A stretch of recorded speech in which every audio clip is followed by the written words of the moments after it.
with two extremely fast proxy barracks in a TvT.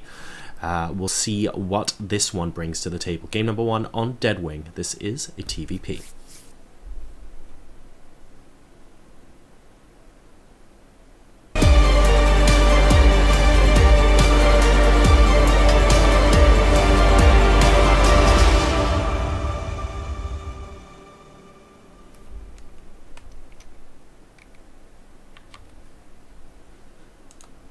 Alright guys, some of these players having perhaps a first game of the day syndrome here, as we have a very slightly longer load time there, but just about managing to hop in. Let's go ahead into this game, where spawning in the bottom right hand position, ladies and gentlemen, as the yellow Protoss player, representing Max Flow, it's our Polish Protoss pal. And his opponent seeded directly into the round of 32 here, as the blue Terran player representing Team Cascade. Pretty cool logo there, I have to say, next to the command center. We have none other than Cass. Now Cass, of course, an extremely accomplished player, very, very solid. We don't see that much of Pal, but he's a pretty good player as well. Cass starting off this series as the favorite to advance, but maybe Pal can throw in an upset, or at the very least show us what he might be capable of. So we'll be keeping an eye on that. TVP, cross positions on Deadwing, an extremely big map, by the way.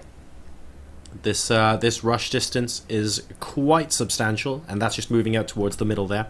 So these players will be feeling relatively comfortable with respect to very early game harass. We shouldn't be seeing anything too out of the ordinary here from these guys. We've got the gateway going down in base, in a position to frustrate a potential Reaper coming in here from Pal. So useful to keep that in mind here, just between the gas and the edge of the map, making it a little bit more difficult for a Reaper to maneuver his way around the base. And in the meantime, we have a gas first opening, interestingly, coming out from... No, pardon me, we don't. But we have got the gas coming out after the barrack. Sorry, just saw the health bar on that. From Cass here, so he's not going to be going for any sort of super fast command center. No CC first or anything like that. And we are going to see the probe scout from Pal now pop in to the top right-hand side of this map. Won't be able to see that. Will spot the cross positions pretty quickly afterwards, though. So Cass right now, just going to be starting up a Reaper. Should be seeing a command center popping down from him relatively shortly. There's a cybernetics core coming out from Pal, and it looks like we're going to be going into a pretty standard middle game, guys. Neither of these players are feeling the need to sort of bust out any particularly fancy moves this early on in the tournament.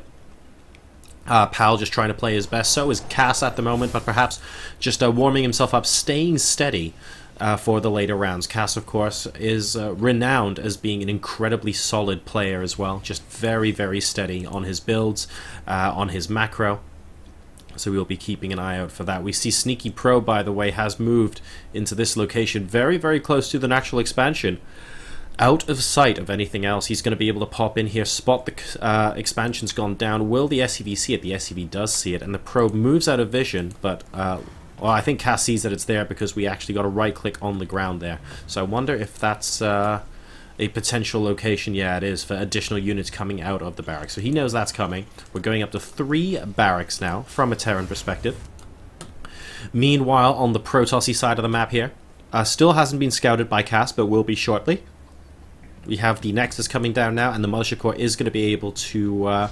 basically ward off this Reaper. We'll see if the Reaper ends up getting a kill, though. He goes around the expansion. I don't believe has been seen yet, but it will get seen now. There we go. Moving into the main base. The Mothership Core actually going in the wrong direction right now, and this is going to frustrate him a little bit, but a Stalker is now out. The Reaper does have to haul tail, and using that little ledge there on the north side of the map. A little bit tricky, because technically from here you can't even see it, but it is there, and it will allow the Reaper to get out safely. So no workers killed or anything like that. It looks like, oh, needs to be careful with this Reaper, though, because the Stalker is a backup, and taking that hit, well, I mean, it's fine, but he needs to be a little bit wary of that. Pal now, he's got a forward pylon going down. Not in the position it was at before, but in a southern position compared to the natural expansion, and a proxy robotics facility. This is going to end up being rather aggressive from our Protoss here. Let's see, though, if it can break down this incredibly solid bio style coming out of here from Cass. He's already got a stim being researched and a reactor on one of his barracks, so I'm not entirely certain if this attack can work from PAL, to be honest. But hey, if you're going to try and get those units close to your opponent's base as quickly as possible, then you might as well proxy it. Cass, though, I mean, he might smell a rat here. We have this Reaper coming in. He's moved in and out of the main base twice now, and he's seen no tech structures inside the main base. I wonder if this is going to trigger him to be a lot more, just a lot more defensive in general, in case it's something like a proxy Stargate. We'll be keeping an eye on that. He's got the engineering bay about 2/3 of the way done already, just in case an Oracle decides to fly by. Mothership Core makes its presence known, and we have chrono boosting Immortals coming out from this robotics facility. Now, this army is pretty scary from Cass right now. I don't think we have Concussive Shell, but we will have Stim basically complete by the time this army reaches the natural expansion or the main base. That Mothership Core has made itself known, but that also means it's not going to be at home to provide Photon Overcharge. And being able... oh my goodness, this actually could be disastrous for the Protoss attack as well. We have got a Stalker almost dead and a Zealot definitely dead, and now PAL, he has to go into pure defense mode. Look at where his Immortals are. Well, you know what? They're over here waiting to attack. He's not going to be able to defend with these. The Mothership Core is completely offside right now, and this attack could just do game-ending damage. There's the Guardian Shield from the Sentry, but look at this. It's 5 Protoss units plus probes against this ridiculous DPS of a Terran army right now. These Marines are just blasting those probes down like nobody's business, and I think this army is also going to get cleaned up as well. The Mothership Core is still around a 3rd/4th base location, and look at how many of these Stalkers are going down. No Concussive Shell. Doesn't matter too much when you've got Stim right now, and these remaining Marines are trying to take these Stalkers to town. They will be able to survive, but look at how many workers have been killed right now. 10 and counting this game. Cass has done beautifully here. He still hasn't spotted the proxy, though. It's over here, but he did immediately attack when he saw the Mothership Core poking into his base, and I think that was just a very, very smart move, knowing that Photon Overcharge was so far away in terms of physicality there. So we have another probe. PAL basically is all in at this point. If you take a look at the number of workers, it's 28 to 43. 44 even. And he just has to make this attack work or end up dying in it. Wow, why? What? He's also accidentally attacking his own robotics facility, and that's because an Immortal has spawned, oh no, in between the building and the minerals. This is not what he wanted to do at all. A follow-up attack from Cass here. Looking like it might be coming in soon, but we have a small group of units that will spot the Zealots. Are we going to see, well, mutual aggression? I think we are. Cass isn't turning around to defend here. Has he got any units left at home? He's only actually got 3 Marines and a Marauder. He needs to be very, very wary of this natural expansion. Look, we have 4 Immortals with this army, guys. It's no joke. And I wonder if Cass could simply have defended this if he chose to stay. That orbital command got to about a 3rd health before anything happened. A fantastic force field, actually, from PAL means a lot of these workers are going to be forfeit. Here comes the natural expansion. That Nexus Sniper is going to go down for Cass. And all of a sudden, while he is still definitely in the worse off position, PAL, he's doing all right in this game. He's trying his best to even things out. His 23 work supply to 30, and he's moving into the main base.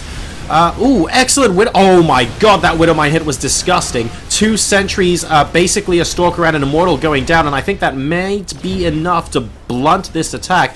Good micro from the Medivacs there, and Cass knows if he basically defends against this, his force at the opposite end of the map should be able to win him the game. But these Immortals are no joke at all, picking off those Marauders so quickly indeed. A lot of DPS coming in from these bio, and now we've got SCVs versus Immortals. This is actually happening, ladies and gentlemen. And on the other side of the map, Cass is trying to move up the ramp. It looks like the Immortals are going to get cleaned up. GG is called. If I head back to the game for a second, you can see they've gone up the ramp into the main base, and that is why, well, that's why the GG was called. So Cass takes a 1-0 lead in this series.